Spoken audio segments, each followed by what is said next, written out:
I have a love affair with food, and so I would really like Thanksgiving. And I have lots of good memories, with family and get-togethers, and I still remember we'd go outside and play, and we'd go back in, and all the aunts and uncles were sitting around the table talking, and you'd think, what are they talking about? And you kind of go and stand for about 2-3 minutes and go, yeah, I'm going back outside, run back out there and go play. But just so many good memories. And so, today we're going to spend a day talking about Thanksgiving and what that's about. And it worked out that way this year. Some years I don't do a thematic message over Thanksgiving or whatever because we're plowing away. If we were still in the middle of Acts, we just push right on through or whatever. But this year, we finished last week, and I was like, well, that's pretty good timing. We'll probably go ahead and do this. And so today, I want to focus on the miracle that God gave us in our country.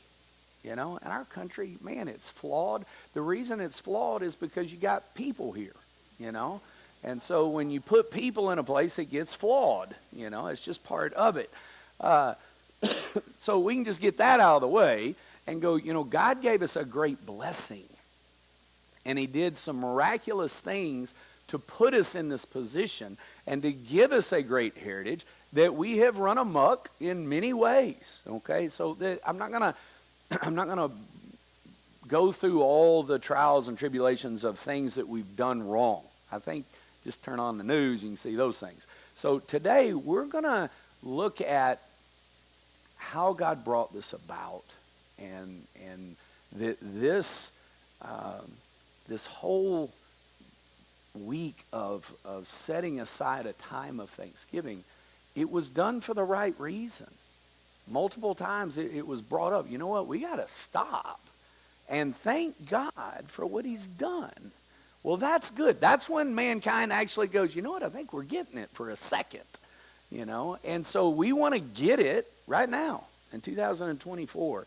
So let's take a look this morning at go back and have the journey. Back in the day, they actually used to talk about pilgrims and what happened early on. Nowadays, that's kind of just right over the surface because God's involved. And Lord help us, if we'd share something about that. So who were the pilgrims? And there's argument of whether they all wore hats with buckles and, all that. Who cares? I don't care if they wore them or not, so what? That the pilgrims, first of all, let's talk about the word pilgrim in and of itself. That is a scriptural term. It is to take a journey for religious purposes. Okay, now that doesn't necessarily mean Christian. Other religions, the Islamic faith, they have pilgrimages to Mecca and so forth. But for us as Christians, we look at this term pilgrim. It's a journey, and we're on this journey to him. Okay, and like I said, it is a scriptural term. We're on pilgrimage. Every one of us here, if you have accepted Jesus into your heart, you're a pilgrim. Okay, you don't have to go get a black hat and all that kind of stuff or a big buckle on it. You're a pilgrim. You're on a journey to him. To him.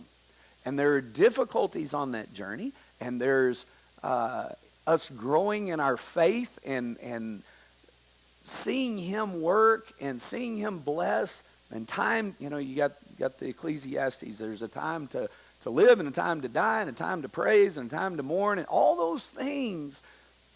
That's life. That is life. And so we look at the pilgrims here, and it says the pilgrims that we're talking about, they're a small group of people who started as a Christian congregation in Scrooby, England. How about that, Scrooby? I think Scrooby-Doo, but that was the first thing that popped in my head. I knew Charles was thinking it. Yeah, I know. I just thought I just better get it on out there so you're not looking at each other chuckling, So I thought of it. I know. Scrooby, England. How about that, in the early 1600s? So these people, they are they're reading the Word for the first time. You had the King James English, the Scripture's been translated into King James, which was how they talked then, okay? So that gave them a chance to read it. Well, as they're reading it, they're like, oh, dang. I mean, we're supposed to have like a personal relationship with God. It's not about we go to a pope or to a leader of the church, whether it was the Church of England or whoever, which was the king at that time, and they talk to God. No, we are supposed to have a personal relationship with him. And so as they began to read and they recognized that it was grace that they had received, and so it completely changed their lives. Maybe you've had that experience in your life where, maybe you went to church and you kind of did what you did and you're kind of just being good or whatever, and then you met Jesus. And then it's different. It's not about rules. It's not about what you can't do. No, now you know him. And when you know him, it changes you. And you want to please him. And you want your life to come under his headship. And that's what's going on with these people in the early 1600s. So as they began to really get reformed from the standpoint of putting off the things of man, well, they started getting in trouble from the Church of England. And they were getting persecuted. They were being ostracized. The kids were not being played with in school. They were being abused, mistreated, etc. And so they realized, hey, we need to get out of here. They're not going to change. And life is getting worse and worse. And so they left England and went to Holland first. Okay? So they went to Holland, and the Pilgrims, they come to the New World eventually. All right, but before they came to the New World, they spent 12 years in Holland. So here's you a map of where they ended up over here in what's called Leyden in Holland. Okay, so it says after scorning, harassment, and imprisonment, the small congregation decided to flee England. At the time, Holland was well known for its religious tolerance. They allowed all sorts of things. So they decided to try and make a life for themselves there in the country they could freely worship. Now, they were there for 12 years, roughly. 12 years. And in these 12 years, life was hard. So it's interesting how when we're trying to do what God wants and we're trying to get right with him and we make this bold move. I mean, they left their country, went to a new country in order to be able to worship him freely, and life seemed to get harder. It's interesting how that was the same in the 1600s as it is in the 2024s. God, I thought this was what you wanted us to do. I thought that, this would be better. I thought, and it's because we many times try to validate whether or not we did what God said by our circumstances. And if things are easy or if they're difficult. If they're difficult and I don't like them, then I must have done something wrong, Whereas that's not always the case. In fact, many times it's not the case. So they're in Holland. So what's going on here? All right, so you have religious tolerance, and they're allowing them to worship freely, but they have lots of other things that they tolerate too, and they're very, very ungodly. Now, they are a farming society, this group. They're farmers, and they go over here, and they're having trouble making ends meet. And so not only are they having trouble with being able to produce enough food and get the land necessary to farm and so forth, so they start having to send their kids out to go to work and so forth. Well, as they start moving out and going and having all this interaction with this tolerant society, I keep using that word because we have that a lot nowadays too. Well, they begin to indoctrinate these children with all this tolerance and not worshiping the Lord and not serving him. And so the people of Scrooby begin to realize we're losing our kids. We're losing them. Those things happened even before cell phones.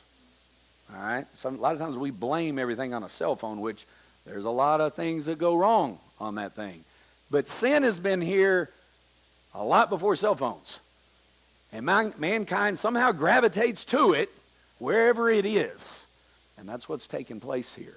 And so as they begin to recognize, oh my gosh, things are going bad and we're losing our kids, what are we going to do? We can't go back to England. That's not an option.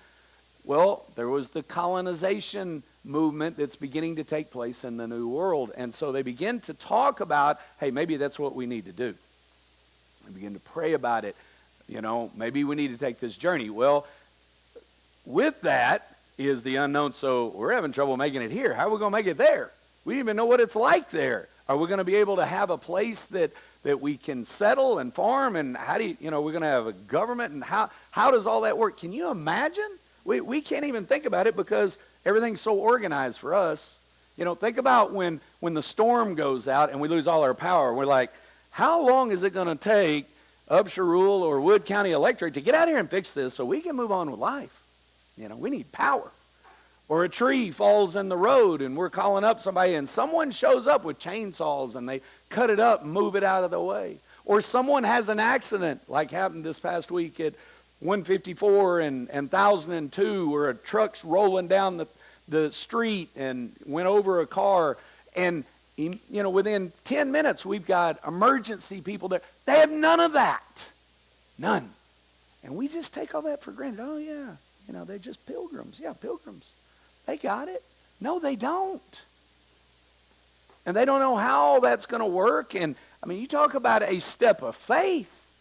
This is big. So they're praying about it. Should we do this? All right. While it is true that Holland was a very tolerant place, this meant that they were tolerant not just towards religious things, but also tolerant to a lot of other things. William Bradford, who we know as the governor of Jamestown and that area up where they landed, a lot of his writings and his diary, you know, give us great insight into the history of the colony up there. He says the children began to fall into sin and licentiousness of that place, so they were beginning to lose their children. Going back to England wasn't an option. Staying in Holland wasn't an option, and so the talk of America becomes a possibility. Now, all right, so can we do this? Should we do this? How are we going to get there? How are we going to get there? All right, so we know, what ship did they sail on? Everybody knows, the Mayflower. Exactly. Okay, well, I don't know if you know, there were actually two ships that they had. So they had the Mayflower, they had this other ship as well. They had bought this other ship for them to ride in. The Mayflower was going to be more of the merchants that they had gotten to help fund this trip to set them up where they had the possibility of making money. Okay, so was there an economic part of this? Well, sure there was. You know, and in our history books, they try and go, oh, well, they had nothing to do with faith. It was all about economics. Well, you got to have economics to make it. That's part of it. We all have jobs. So it doesn't mean that wasn't a role, and it was an important role in securing people that would be willing to fund this trip. So a lot of the goods were on the Mayflower that they were going to bring over and use to start the colony and begin to bring the people to the area and have exports and so forth. So all this is going on, and they sail to England on this other ship and on, you know, the Mayflower, and they start going. The problem is this other ship that you don't hear about much, it keeps leaking. So they had to make a pit stop, and they try and repair the ship, and they get back on it and sail a little further, and they had to make another pit stop because it's sinking again because water is coming into the ship. And they're like, hey, we ain't riding on this thing anymore. We're sure not going over there to the New World on this ship. So that ship's abandoned, and they all got on the Mayflower. Okay?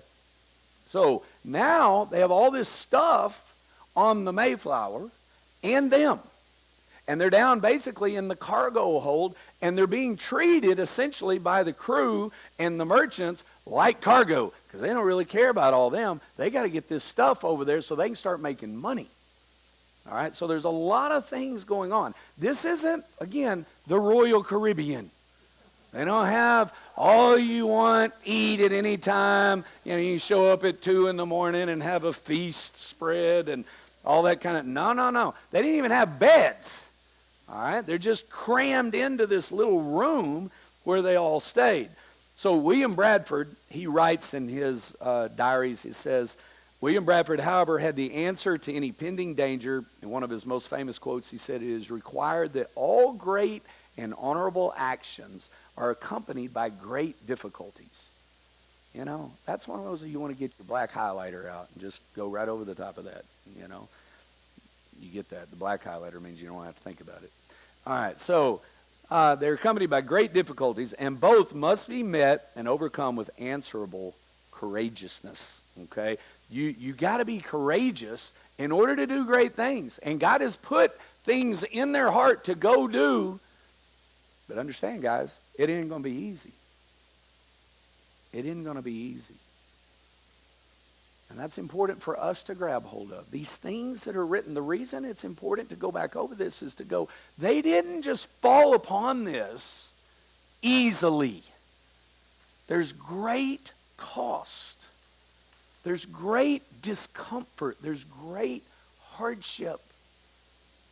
God has inspired them to do something that is so much bigger than they even understand. They didn't know they were creating a country.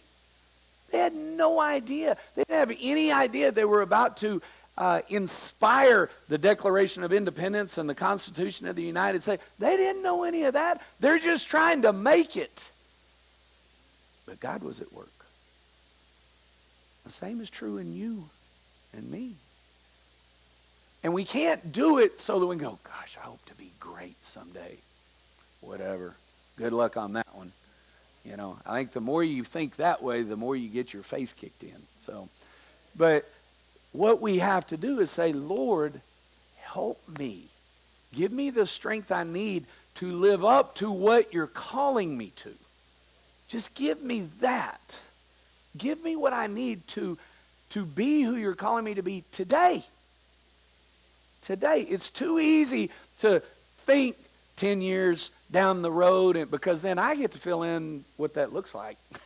Instead of just, yeah, well then there's just today and what it looks like. And I'm going to trust you that you are doing this, okay? So we go on. So why the new world? All right, we talked about the economic reasons and so forth. But Bradford writes, he says, one of the reasons that Bradford gives is that they had, quote, a great hope and an inward zeal of laying some good foundation, or at least to make some way thereunto for the propagating and advancing of the gospel of the kingdom of Christ in those remote parts of the world. Their desire, this Scrooby group, desire is to take the gospel forward. Okay? I pray we have that desire. Now, you're living your life and you have your job and you have your families and you have your get-togethers and you have your all those things. But do we have this desire? Well, I would pray all of us would go, yes. Yes, we do. Then let's go for it. Let's go for it. Now understand, it's going to be hard. It's going to be hard. Here's the catch. Even if you don't go for this, your life's going to be hard anyway. So hard is in there regardless. It can either be purposeful and be blessed and turned into amazing things that we could never have ever imagined, or life can just be hard. There you go. So there's your choice. I'll let you think on that one. So it goes forward. The journey should have taken 33 days. 33 days in this little tiny ship. Okay? Now, the conditions were not great. All right? So think about, we've got roughly 100 or so people in here, probably, right at it, maybe a little over or whatever, which was about how many were on that ship in one room. Okay? So put all of us in one room on a ship. You ever gotten seasick? Okay. You we can take this as far as you want to go. I can probably stop there, and you can begin to get the picture. For 33 days. Except it didn't just last 33 days. It lasted 66 days. Double the journey. You think you'd gotten a little claustrophobic? You think you'd gotten a little edgy? I mean, me and Jana would get edgy. Just her and I. Much less, we put all of us together. Be like, hey man, that's enough. I don't want to hear it anymore. Yeah, we've heard that story, Whatever the case may be. There'd be all that stuff going on top of the smells and all the other things that would be going on. Whew. There's a great price. Yes. There's a great price that took place in order to get from there to here. 66 days it took because they encountered storms more than half the time. Don't you know they're going, God, I thought you told us to come. It's kind of like reading in Acts. I thought you told us to do this. And storms happen and snake bites and all kinds of stuff. Yeah. In this life, Jesus said, in this life you will have trouble. But take heart, I have overcome the world. So we get to overcome it. And we go, oh yeah. That doesn't mean we get to skip what's hard. It means we have to overcome it by his strength. I can do all things through him who strengthens me. And if I don't tap into that, I don't know if I can overcome it, quite frankly. All right. So here we are on the ship. It says that they kept them between the decks in an area that is normally 5 feet high. Sorry, Casey. That'd have been rough. That's where my being built with leverage would have come into play. I'd been going, oh yeah, it's not near as bad for me, man. Just saying. I knew this was going to have an advantage somewhere in my life, 5 feet high. Okay, so you got this group of people in one room with all the stuff we talked about, and you're like this for 2 months. You can't even stand up. We don't think about all that when we're celebrating Thanksgiving. We don't think about what they went through to get here. We don't think about it when we drive to church today in our nice vehicle and sit in a cushioned pew straight up and can stand up tall and go to the restroom that is private and, all those things. Yeah, not them. They had to, it says there wasn't a lot of light coming in. Okay, there's that. They had to seal it off because the ship was rolling a lot at sea and they didn't want the water to get in. There was probably not a lot of fresh air. I don't think they had Glade plug-ins, going on there, French vanilla or, whatever, evergreen. May have been ever stink, but not evergreen. There was probably not a lot of fresh air coming in for most of the trip. It was dark, dank, and smelly. They had animals added to the mix. Okay, yeah. Chickens, pigs, and goats.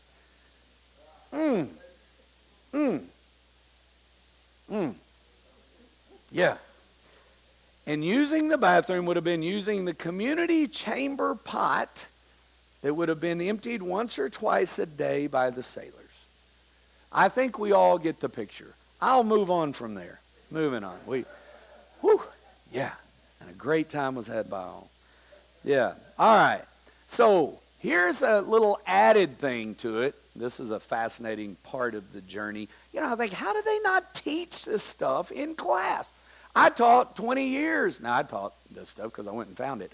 It isn't in the history book, So they're on the way, and halfway through the journey in the Atlantic Ocean, an overstressed beam bows and cracks. Well, we just took the degree of difficulty up a few notches. On the wooden ship, the beam that everything holds together on cracks. Now, I'm betting that was a lovely scene down below. Halfway through, 33 days in, I bet they're screaming and yelling and throwing a fit and whatever else and, whatever. So it says that a screw jack was used to save the day. Think of how American history would have changed if the Pilgrims had all perished at sea, never to reach Plymouth in 1620. Okay, this is a quote out of the diary. So there was a great iron screw the passengers brought out of Holland. The screw press Brewster used in Leyden, which would raise the beam into place. The which being done, the carpenter and shipmaster affirmed or buttressed, held it together, that with a post put under it, set firm the lower deck, and otherwise bound, he would make it sufficient. So they pray. Okay, that's in it too. They pray, God, what do we do? And somebody's like, hey, I've got this thing that I use in my business. Maybe we can use it. And they figure out how to hold the ship together. Okay, that's why you got to take my mom wherever you go.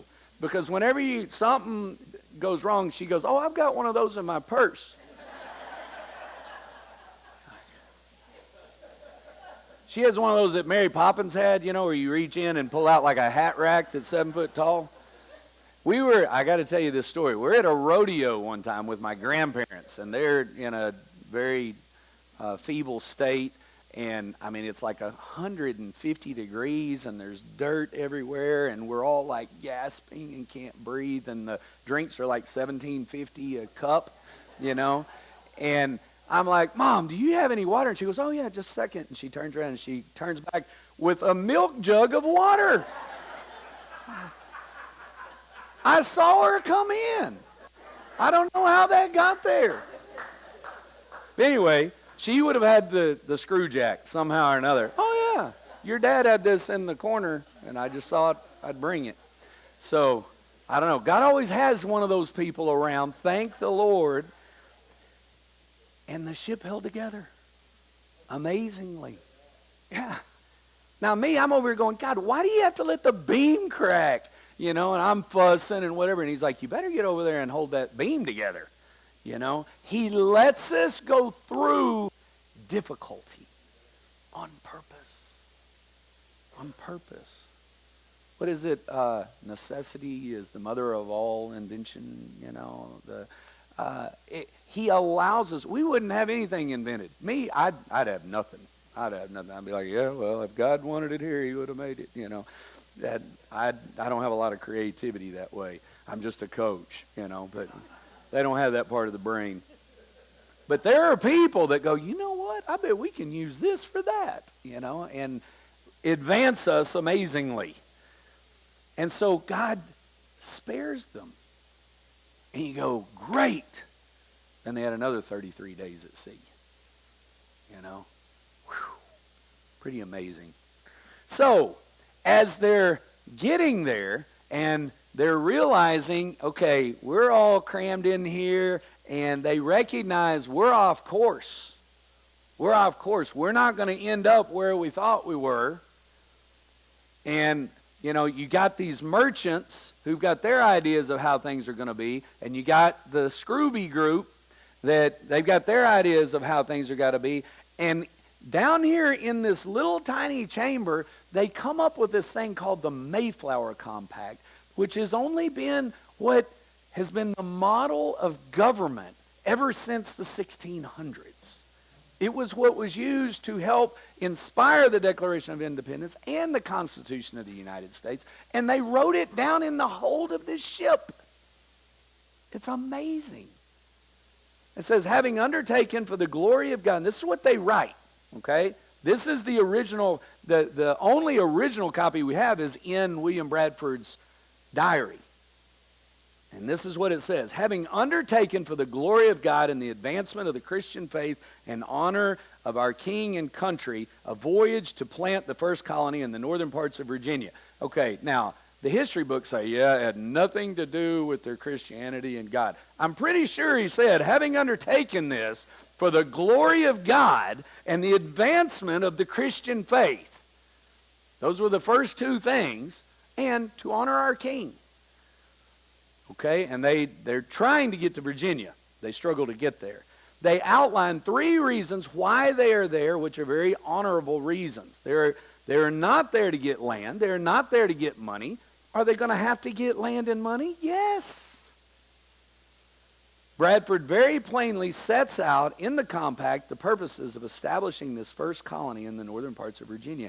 And so we have the first scenes of democracy, where people go, you know what? We're going to have to get together and make this work. And the whole key component to what they did here versus so many other scenarios is they said, God, we're going to trust you. We're going to put you at the front, and we're going to follow you. That was what was different. Now, did mankind always get that right? Absolutely not. That is without argument.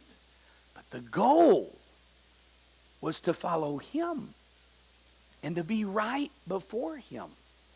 And that's what they do in this Mayflower Compact, and they all agree. Okay, so here's the journey. You can look at the map. So they leave England, and they head over, and you can see the blue line is where they're headed, to the Virginia colony. The problem is the storms shoots them up there, and they land at Plymouth, what we know we call Cape Cod.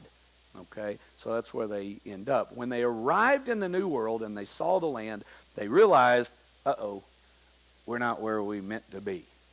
What are we going to do? And they tried multiple times. I'm not going to get into all that. They tried several times to get down to the Virginia colony. They almost died. God spared them, pushed them back out into sea instead of running into all these rocks and stuff. And there's a whole lot you can read on this. It's amazing. And they realized, no, we got to go back up where we were. And so they go back and they land at Plymouth. Okay? So we move on. Now, what's amazing about this spot, you go, God, why did you allow these storms? Why did you shoot us off into this other place? We're supposed to be down here, God. You ever done that? Hey, God, I'm not supposed to be here. I'm supposed to be in this other place. Somehow, I know you're God, but somehow you didn't, I probably slipped through a crack. You were probably dealing with the Middle East, with Israel, with somebody, and you missed me because I should be over there somewhere, and yet I'm here. Okay? No. He knew. And he not only allowed those storms, he caused those storms so that they would end up right where they ended up. It says, what is now the town of Plymouth, Massachusetts, was a Native American village called, I don't know how you say that, Pawtuxet, we'll say that. And it was home to these Indians, okay? That's Wampanoag Indians. How about that? You can correct me if you want to. However, this group of Indians had been decimated by a plague, likely smallpox. The land the pilgrims found was a shallow harbor. That's a blessing, isn't it? Shallow harbor. There was freshwater brook that ran through the town that was dependable freshwater source for them. That's necessary. Yeah. And the land had been cleared. Well, that's nice. It was all set up for them. Right there. And on top of all that, because this group of Indians had been wiped out by smallpox, none of the other Indians would go over there because they thought it was cursed. And so there's like this little bubble where they could make it and not be killed by all the natives. And God had it set up for them. And they'd get in their ship and try and go down south, and he'd go, no. He'd put them back up there, and they'd try and get back down there, and he'd go, no, you're going to be right here. I got it set up where I got the water coming, running water and everything. It's going to be good. It's already cleared and everything. And so there was no one living there. And finally, they're like, well, maybe this is where we need to stay. So they decided to make it their plantation. As time went on, they encountered Native Americans, and one of their first priorities, once that happened, was to make a peace treaty with them. I guess so. All right. So now that we're here, now that we've gotten to where we need to be, life's going to get better, isn't it? Then winter hits. Then winter hits. When winter hit, half of them died. Half of them died. So you went through all that trouble to die when you got there.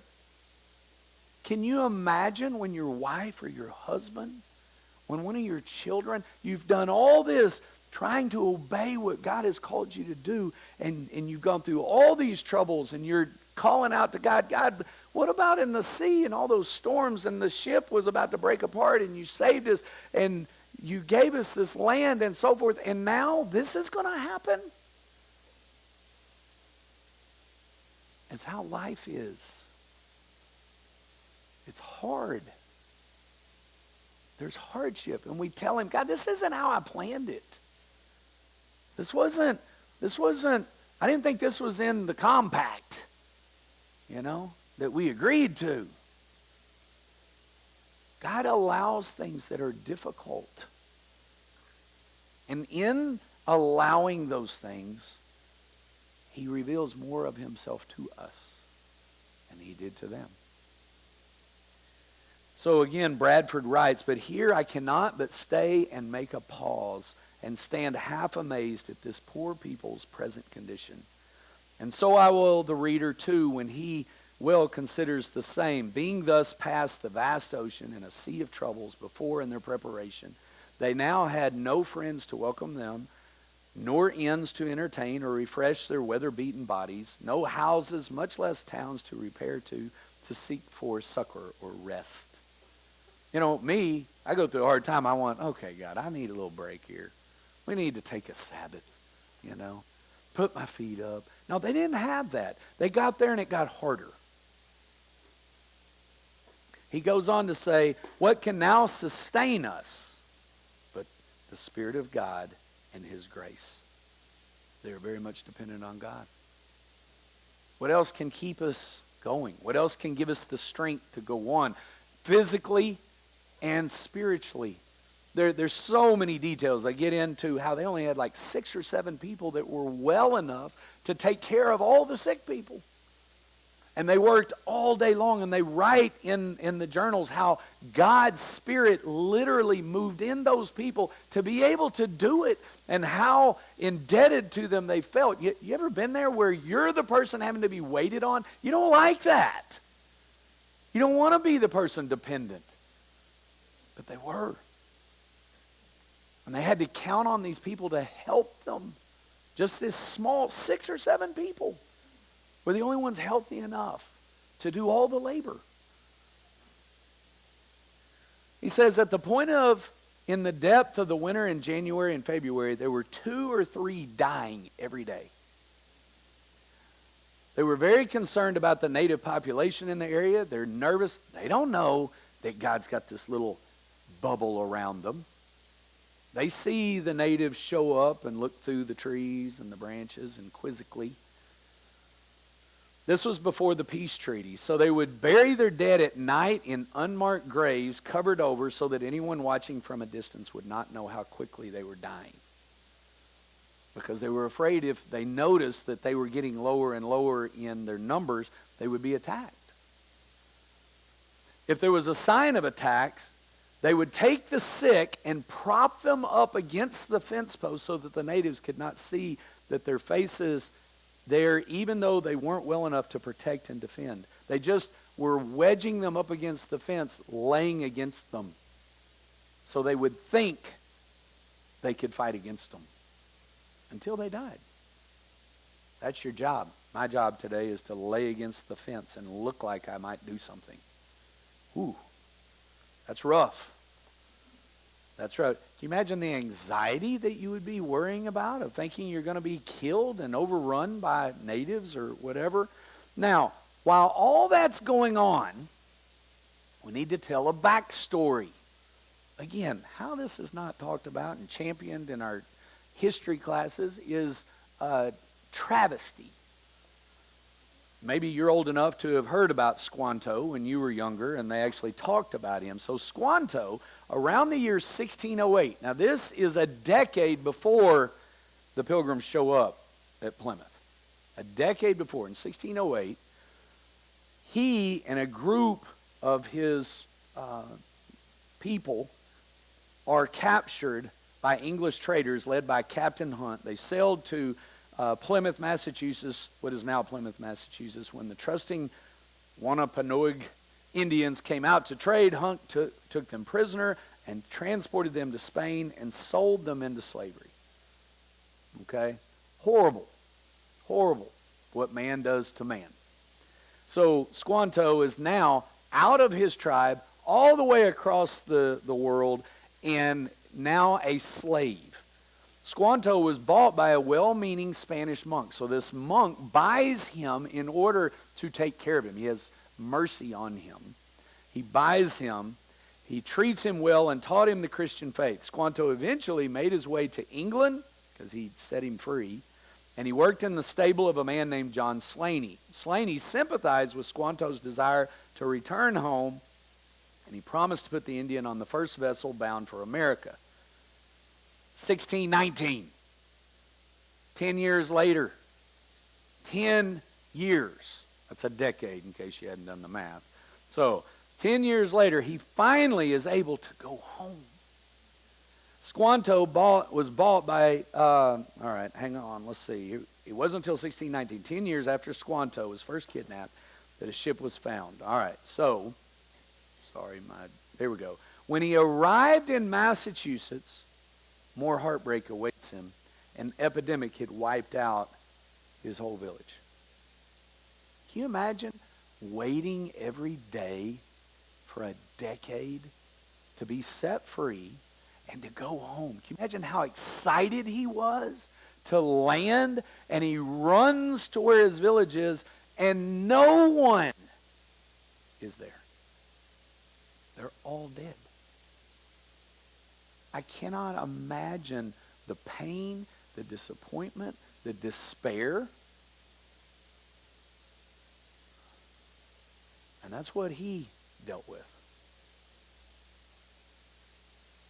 So Squanto had to wonder, why? Why? I think we all come to places in our life where we go, why? I don't understand this, God. I don't know why you allowed this. A year later, the answer comes. A shipload of English families arrived, and they settled on the land once occupied by Squanto's people. That was the spot where his family used to live. Squanto went to meet them, and it's awesome. I've read, various other accounts, and it's like they're trying to communicate and with the Indians, and they're having a tough time. And Squanto walks up and says, "Welcome, white men," and they all about fall over. And he speaks English. Can you imagine? God, show us, please give us a way where we can communicate with these people. They may kill us. We've got to create a treaty. We need your help. And they go, "Welcome, white man." What? I guess he does hear our prayers. Yeah. God had been working a decade before, preparing for this meeting. According to the diary of the Pilgrim Governor William Bradford, Squanto became, quote, "a special instrument sent of God for our good. He showed us how to plant our corn, where to take fish, and to procure other commodities. He was also our pilot to bring us to unknown places for our profit, and he never left us till he died." This man was God's instrument to save these people. How amazing is that? And you can go, "Well, what about Squanto?" Well, Squanto had a purpose in his life. And God used him. And he brought him into the kingdom of God as he became a believer of Jesus. And he's in eternity now with him. Who but, and this again, this is still the quote, who but God could so miraculously weave together the lives of a, this is of the person who was writing this, could miraculously weave together the lives of a lonely Indian and a struggling band of Englishmen. It's hard not to make comparisons with the biblical story of Joseph, who was also sold into slavery and whom God likewise used as a special instrument for good. That I found this at Bible.org. So all this is moving us to this celebration. We're coming to the close here. To the first Thanksgiving. It said 52 Mayflower passengers participated. There were over 100 that came. Like we said, they lost right at half. 52 Mayflower passengers participated in the first Thanksgiving. 23 children, 4 women, 16 men, and 9 hired seamen or servants. Massasoit, the chief of the Wampanoag and ally of the Pilgrims, joined the feast with 90 of his braves, and all the first Thanksgiving totaled 143 people. And it goes on to tell about how they had like games where they shot arrows, and they did, they had a big time. This unlikely group came together and had a day of Thanksgiving. And why was it a Thanksgiving? They were thanking God for bringing them through this first year. They had lost half their people. They lost half of them. They had gone through trials beyond anything you and I have ever experienced. And they stopped to say, God, thank you. Thank you that you're God. Thank you that you have made more of yourself known to us than we knew before. Thank you for what you have done in our lives. And so Thanksgiving officially became a holiday when the House of Representatives passed a bill on October 6th of 1941. I don't know if you knew that. Which President FDR, Franklin Delano Roosevelt, signed into law following December. This law solidified the last Thursday of November as the Thanksgiving holiday, following years of presidential proclamations asking Americans to observe a, quote, day of Thanksgiving. Now, this came from ideas that George Washington and Abraham Lincoln had done. The trend began on Thursday, November 26, 1789, when President George Washington issued a proclamation asking his fellow Americans to set aside a day of public thanksgiving and prayer. In 1863, President Abraham Lincoln followed his predecessor's example. So you have these leaders of our country recognizing the importance of us stopping and saying, God, we thank you for what you've done. I'm going to close with this quote from Mark Batterson. I've read it here before. If you haven't heard it, it's pretty amazing. Some pretty incredible statistics. He says, if you woke up this morning with more health than illness, you're more blessed than the million who will not survive this week. If you have never experienced the danger of battle, the loneliness of imprisonment, the agony of torture, or the pangs of starvation, you are better off than 500 million people in the world. 500 million people in the world. If you can attend a church meeting or not attend one, without fear of harassment, arrest, torture, or death, you are more blessed than 3 billion people in the world. If you have food in the refrigerator, clothes on your back, and a roof overhead, and a place to sleep, you're richer than 75% of the world. Do you realize that? It's so easy to go, oh yeah, we're not that wealthy. Bill Gates and all these billionaires and whatever. You and I are in the top 75, or we're in the top 25% of wealth in the world. Okay? It actually goes up from there. If you have money in the bank or in your wallet or spare change in a dish someplace, You rank among the top 8% of the world's wealthy. 8%. That means all of us are in the top 8% of the wealth of the world. That's staggering. There will be a day when we bow before him. And we will have to be accountable for what we have done with what we have been given. If you can read this book that Mark Batterson wrote, you are more blessed than over 2 billion people in the world who cannot read it all. So count your blessings and remind everyone else how blessed we all are. We are so blessed. And we have hardship. It's not to make light of the hardship. There are many in here going through all kinds of difficult things. And God sees all of that, and he cares.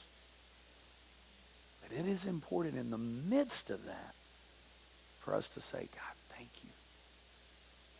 Thank you for your son, Jesus.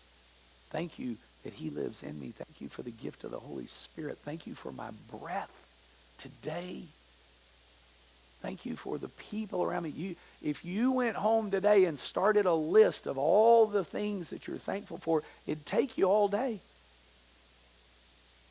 It would. You run your pen out of ink.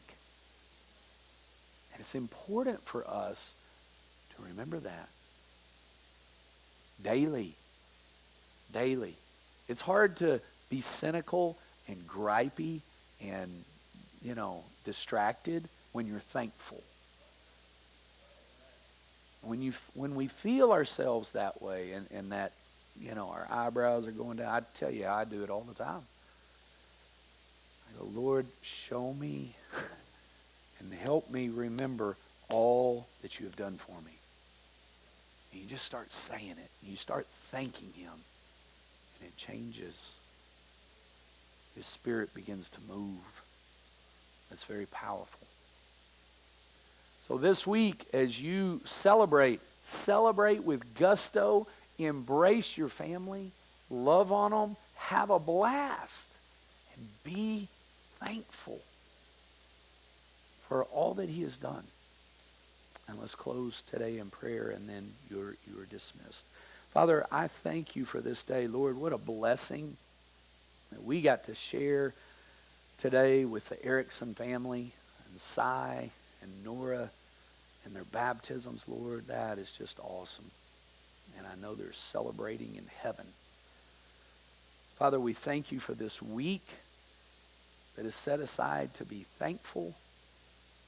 Lord, as you give us opportunity with people around us, help us to bless them.